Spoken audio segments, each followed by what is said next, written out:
Good morning. May God's grace, peace, and love be with each of us this morning as we continue to meditate on Jesus, our example. In 1 Corinthians chapter 6, verse 19 and 20, we read, "What?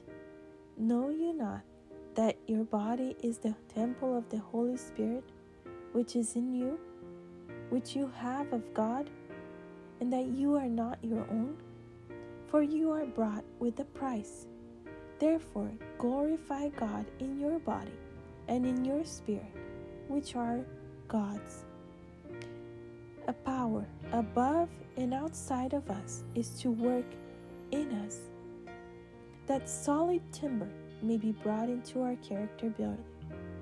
In the inner sanctuary of our soul, the presence of God is to abide. And what agreement has the temple of God with idols?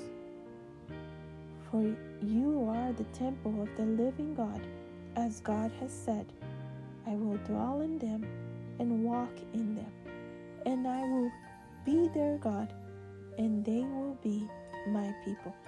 2 Corinthians chapter 6, verse 16.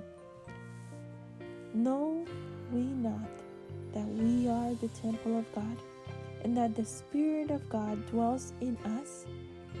If any man defile the temple of God, him shall God destroy. For the temple of God is holy, which temple we are.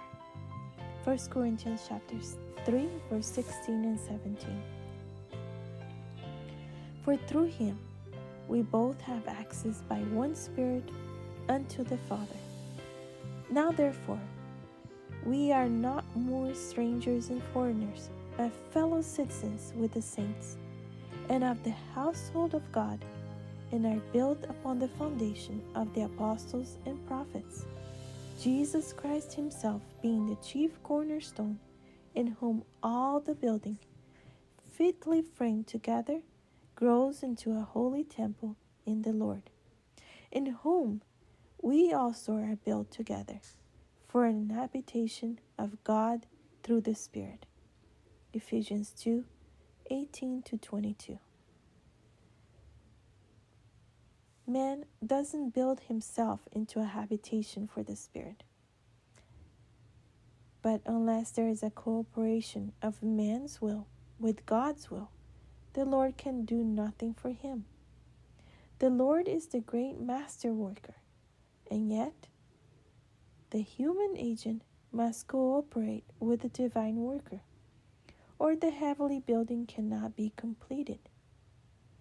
All the power is of God, and all the glory is due to him, and yet all the responsibility rests with the human agent. For God can do nothing without the cooperation of men. Jesus, when he was on this earth, collaborated with God, and thus he had victory. Jesus is our example. May we cooperate with him so that we can be built into his temple. Until tomorrow, have a blessed day.